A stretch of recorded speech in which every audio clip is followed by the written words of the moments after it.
Provérbios 13, verso 20. Vamos ler juntos? Quem anda com os sábios será sábio, mas o companheiro dos insensatos se tornará mau.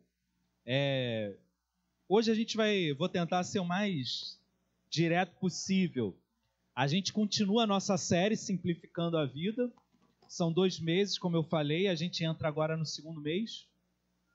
E fica o nosso bordão martelando na nossa cabeça. Não é simples simplificar a vida, mas é possível. Só que a gente precisa tomar atitude. E aí eu quero deixar claro, porque às vezes você pensa assim, pô pastor, eu já ouvi tantas coisas, já me esforcei tanto e não consigo mudar quem eu sou. Parabéns, você encontrou a grande verdade que a Bíblia apresenta. Que nenhum esforço seu vai mudar quem você é. Pô pastor, mas então o que eu faço? Se não é para eu me esforçar, se não é o meu esforço que me muda, o que vai me transformar? O que me muda, o que me transforma é andar com Cristo. Então eu não preciso fazer esforço? Não. O esforço precisa ser na direção certa. Meu principal esforço é caminhar com Deus, ouvi-lo, e a partir daquilo que eu ouço dele, mudar hábitos pequenos. É uma caminhada. Ninguém vai mudar do dia para a noite. Ninguém se transforma. Deus pode fazer milagres e Ele faz. E pode até acontecer. Mas, via de regra, a proposta de Cristo para a gente é uma longa caminhada na mesma direção. E quando a gente fala de simplificar a vida, a gente fala de tirar excessos. É muito comum, irmãos, por exemplo, eu perceber pessoas que começam a diminuir o ritmo da caminhada cristã por causa de muitas coisas que vão entrando na sua vida. E todos nós já em algum momento falamos assim ou pensamos, pô, não vai dar para ir no culto hoje, porque eu tenho isso e isso para fazer. Hoje não deu para eu ter o meu tempo com Deus por causa disso e disso. O que isso fala para a gente de fato?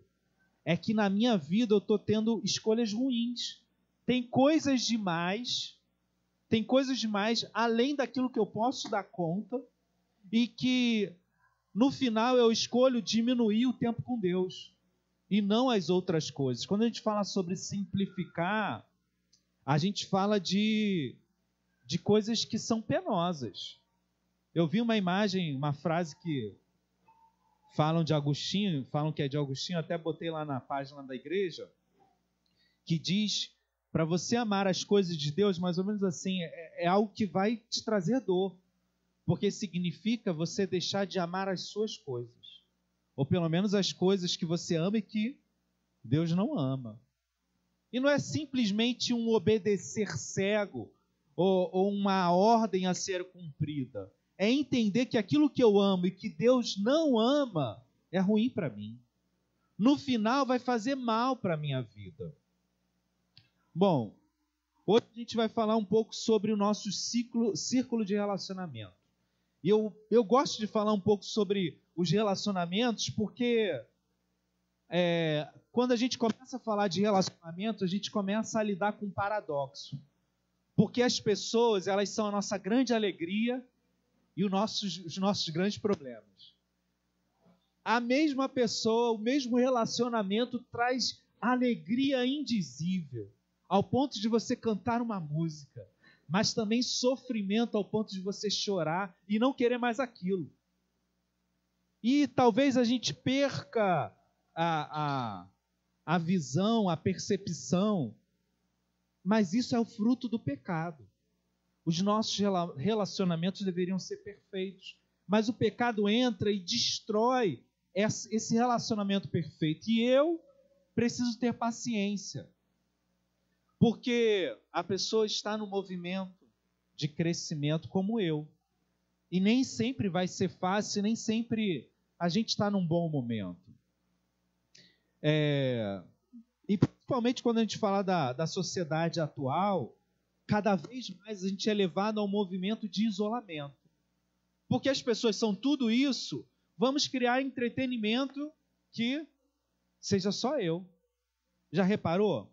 o quanto as brincadeiras das crianças se tornaram cada vez mais solitárias? Quando você era criança, você brincava com seus amigos. Hoje as crianças brincam com o celular, com jogos, e aí o relacionamento às vezes é multiplayer, né? Quando o jogo conecta você com outro jogador. Você entra em contato com o mundo, mas não com o seu vizinho. Olha que loucura. E a gente vai aceitando isso de boa. O Bill Hybels, que escreveu o livro, ele começa o capítulo, quando ele fala sobre essa parte, ele faz uma pergunta. E eu achei interessante. Quantas pessoas você acha que iriam no seu funeral? Que ele diz que na morte você vê quem de fato são seus amigos. E ele fala que ele lida sempre com esse problema. Como pastor, a igreja tem um salão que faz esse ofício fúnebre, e ele pergunta para as famílias, e aí, quantas pessoas você acha que vão ir no funeral do seu marido, do seu tio? Ah, ele era muito popular, vai encher 300, 500, 1000 pessoas. Aí vem 10, 30. Quantas pessoas você acha que iriam ao seu funeral? É uma pergunta um pouco fúnebre, né? Para dizer o mínimo, mas quantas pessoas iam se dignar de parar o seu trabalho, enfrentar um dia de calor ou de chuva para estar lá? Isso é importante? Você é tão importante na vida de alguém ao ponto dela fazer esse movimento? Eu fiquei pensando sobre isso. O quanto a gente acha que tem mais amigos do que de fato tem. Ou, na verdade, a gente já assumiu que não tem amigo nenhum. Isso me dói, irmãos, porque eu vejo quanto, lembrando no meu tempo, aquela coisa de velho, né? Ah, no meu tempo era bom. Eu lembro dos meus amiguinhos de infância, e o quanto a escola, por exemplo, era um local fértil de amizade. A igreja, hoje não. Esses locais de convivência deixaram de ser um local de encontrar pessoas, de fazer amigos. Passou a ser um lugar de se usar no serviço, de se frequentar. Eu lembro até hoje do nome de cada um dos meus professores, dos amigos da minha sala, aí tirava aquela foto no final do ano, aí você lembra o quanto essas coisas marcavam a sua vida. E hoje eu vejo que nos meus filhos, as crianças que eu tenho mais contato, nada. Não existe mais aquela ideia de amigo de infância, de um ir na casa do outro, de deixar a criança na rua e os vizinhos se conhecerem, um tomar conta do outro. O mundo vai mudando e a gente acompanha ele. A gente não precisa viver na pré-história, mas a gente precisa entender que a gente não pode abrir mão da proposta bíblica, da proposta que Deus tem para a gente. Porque no final, percebe? Nós nos isolamos e achamos bom, não é? É tão bom não ter problema com o vizinho, não conheço ninguém ao meu redor. É tão bom não ter a dor de cabeça. Ah, não, pessoal dá trabalho, pessoas dão trabalho. E a gente vai se isolando. A verdade é que a gente não sabe nem mais como fazer amizade. A gente nem sabe direito como se conectar com as pessoas de verdade. A gente sabe no celular, nas redes sociais. Mas conexão para valer, a gente desaprendeu. A gente se acostumou com esse estilo de vida solitário que evita o problema. Mas eu quero te fazer ver hoje. É verdade, a gente diminui problemas na nossa vida, mas a gente perde coisas preciosas. Eu estava vendo, e achei interessante uma frase do Chaplin. Ele diz assim, dos 6 melhores médicos, você já deve ter visto. Sabe quais são os 6 melhores médicos para o Chaplin? São a luz do sol, o descanso, exercício, dieta, e dieta para a gente hoje é algo ruim, mas uma boa alimentação, né? Autoestima e, por fim, amigos. Não é verdade? Às vezes você encontra alguém e teu ânimo muda, parece que acenderam uma luz na sua vida. Tem pessoas que têm esse poder. E às vezes essa pessoa é assim com você e você é assim com ela. Mas tem diminuído isso, infelizmente. Esse isolamento vai fazendo que a nossa vida relacional seja subdesenvolvida. A gente não amadurece emocionalmente porque a gente se torna egoísta. A gente aprende a se acostumar com com as coisas sempre do nosso jeito. Mas eu quero insistir com você hoje que Deus tem nos chamado a uma nova vida. E a gente não pode desistir dessa nova vida. E eu quero te chamar a caminhar, a ouvir essas coisas e não ficar na defensiva. Considerar isso no seu coração. O que é amizade? De maneira simples, a amizade é conhecer e ser conhecido. E eu acho que talvez aqui seja o ponto que nos impede de mergulhar mais fundo. Todo mundo quer ser amado. Todo mundo quer ser conhecido. Mas conhecer o outro dá problema, dá trabalho, te exige coisas. A amizade é um ato recíproco. É uma via de mão dupla. Você não pode ser... A gente brinca, né? Tem gente que é amigo de todo mundo, mas ninguém é amigo dele. Mas, de fato, quando você começa a se doar, essa relação vai acontecendo. Ela vai sendo construída, porque ela é construída a longo prazo.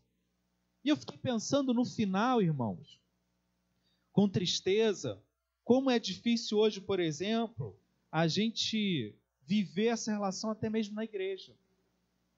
O cristianismo tem como essência viver essa troca, viver esse relacionamento mútuo. A gente vê lá em Atos, a descrição da igreja, tudo era comum. As pessoas vendiam suas propriedades para ajudar quem precisava. Hoje a gente mal consegue parar para ouvir o outro. Ih, tá com muita historinha, tá chorando muito, muito mimimi, tudo é problema para ele. A gente não consegue sentar e dar tempo para construir isso.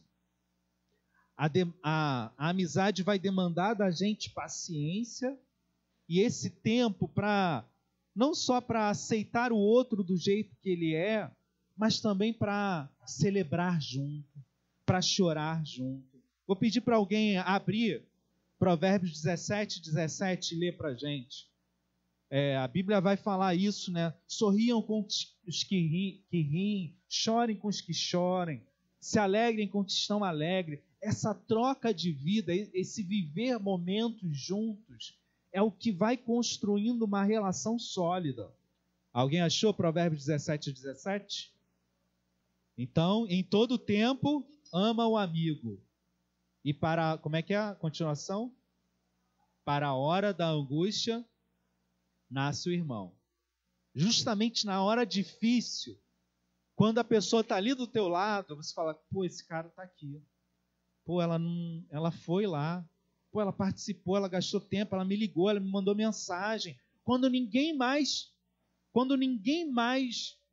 gastava tempo, quando ninguém mais se dedicava, alguém tomou a iniciativa de vir até mim. E às vezes são ações tão pequenas e tão simples, mas a gente deixou de viver. Já viu aquele ditado? Diga-me com quem andas e te direi quem és. Abre aí, quem sabe onde é que está isso na Bíblia? Você não vai achar, tá, gente? Porque não foi Jesus. Não foi Jesus que disse isso. Mas ele disse coisas parecidas. Às vezes a gente se confunde. Mas é uma verdade que encaixa com muitas coisas que a Bíblia diz.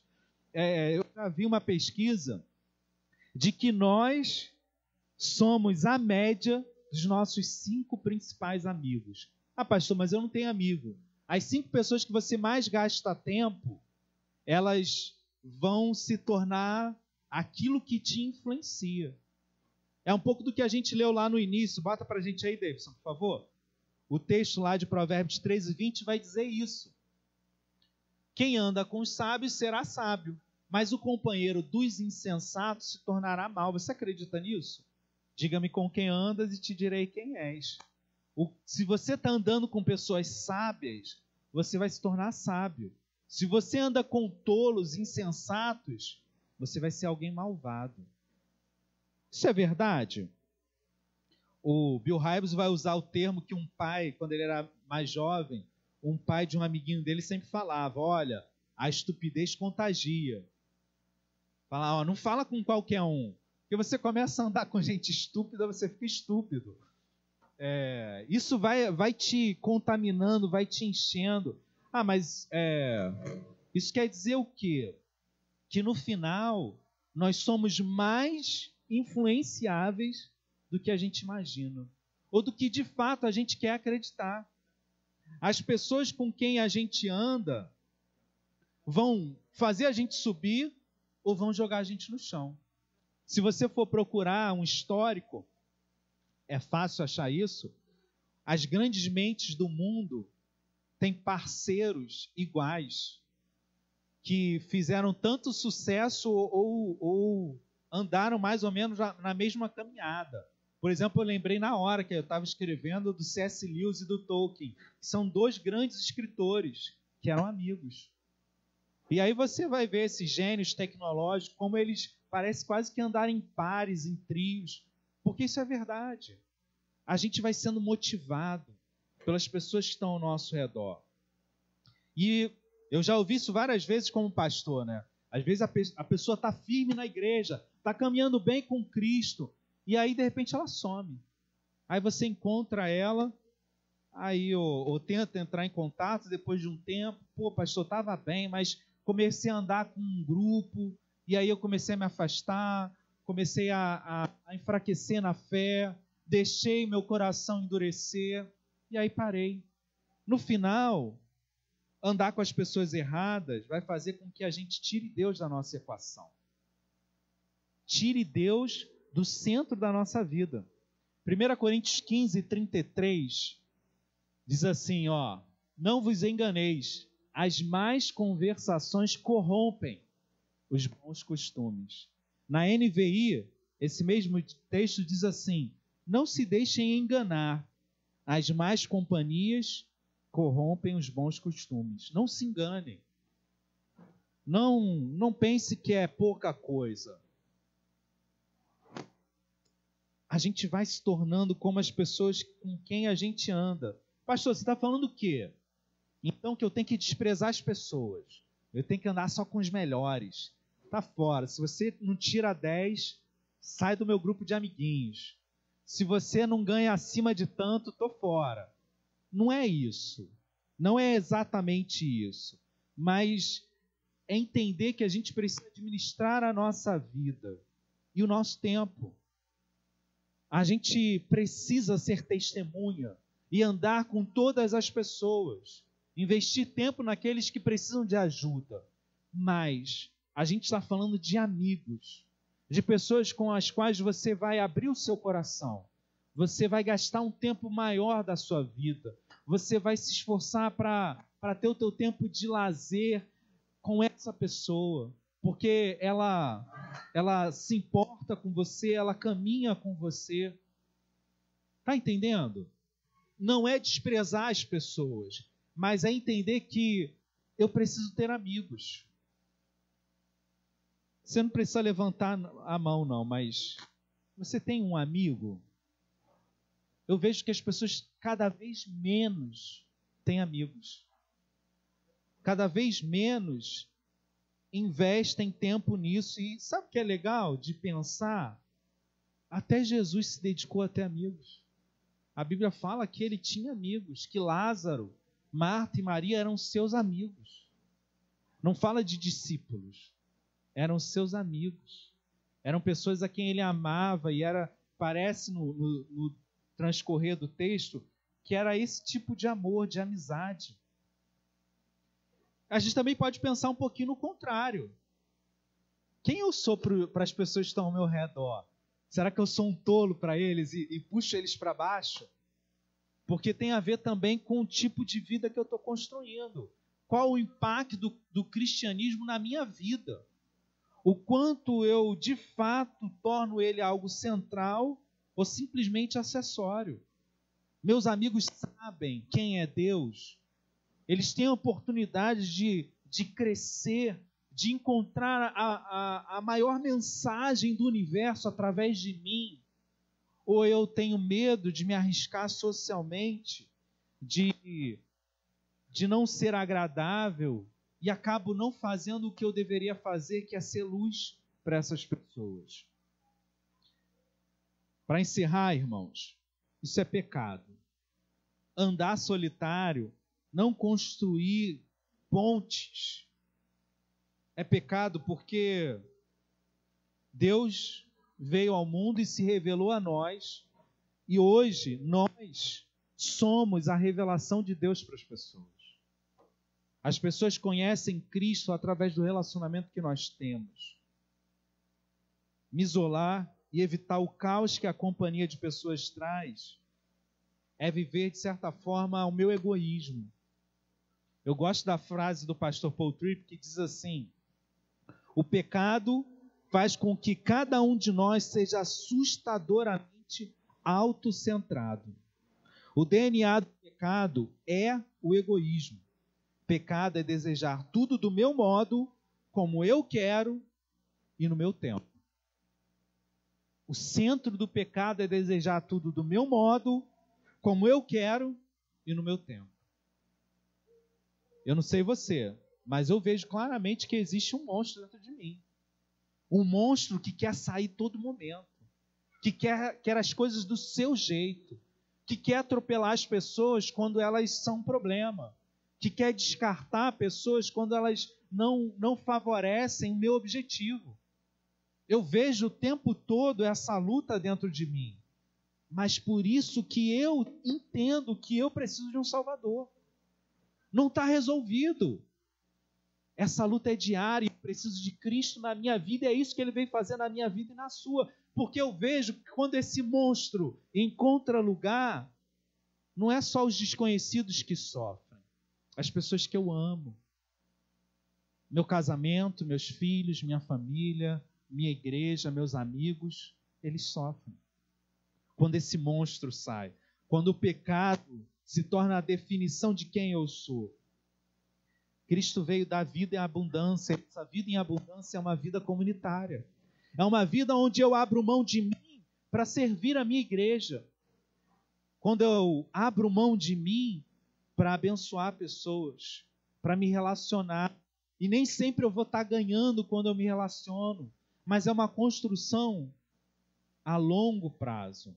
Outra frase que eu gosto é de Dietrich Bonhoeffer, que diz assim: qualquer um que considere o seu tempo valioso demais para gastá-lo em silêncio com Deus, cedo ou tarde não terá nenhum tempo para Deus, nem para o seu irmão, mas unicamente para si mesmo e para os próprios desatinos.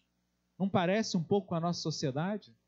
Se você considera que você não tem tempo para gastar em silêncio com Deus, logo você não terá mais tempo para Deus nem para as pessoas. Porque todo o seu tempo está concentrado em ser gasto com os seus desatinos, com os seus desejos, com as suas vontades.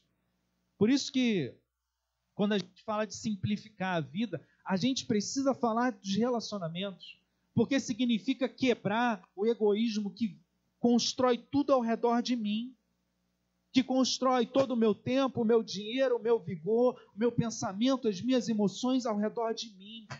Isso é pecado e eu preciso enxergar isso.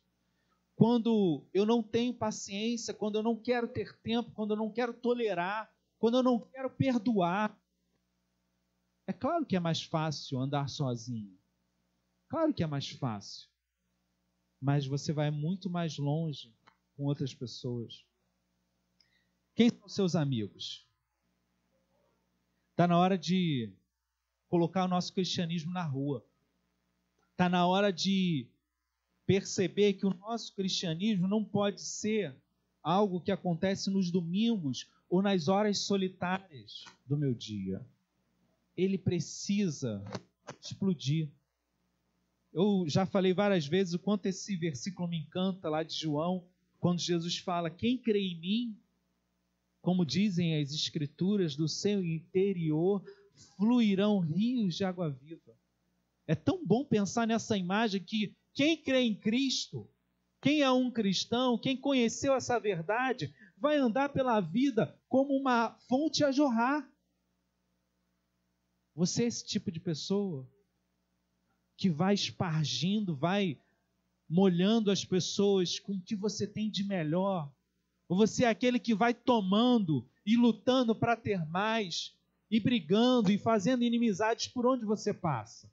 É claro que o mundo é mau. É claro que não é o caminho mais fácil, mas é o caminho da vida. É o caminho que Deus propõe para a gente. Como eu disse, até Jesus se dedicou a ter amigos. Embora não seja fácil, realmente você precisa imitar Cristo nessa estrada. Você precisa trilhar ela. Talvez os seus amigos já estejam na sua vida e você precisa gastar tempo com eles. Talvez você tenha que desbravar novos caminhos, gastar tempo com pessoas que você só sabe o nome, muito mal. Mas é uma caminhada que Deus propõe para simplificar a nossa vida, para que a gente possa ter pessoas que nos ajudam nessa construção. No final, irmãos, o discipulado cristão é isso. Ele chega a esse ponto. Você troca tanta vida que você se torna um amigo, alguém para caminhar a vida inteira. E se você é cristão e não encontra esse relacionamento hoje na sua vida, se não há espaço, algo está muito errado. E a gente precisa tomar decisões para mudar isso. Desafio para fechar? Ore por isso.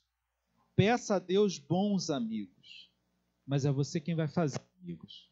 Eles não vai o carteiro bater lá na tua porta, encomenda para você, vem uma caixa, ele abre, é o seu novo amigo, parabéns. Isso não acontece. Fazer amigos é muito difícil, especialmente nos tempos de hoje. E não acontece rápido. É uma relação de troca a longo prazo.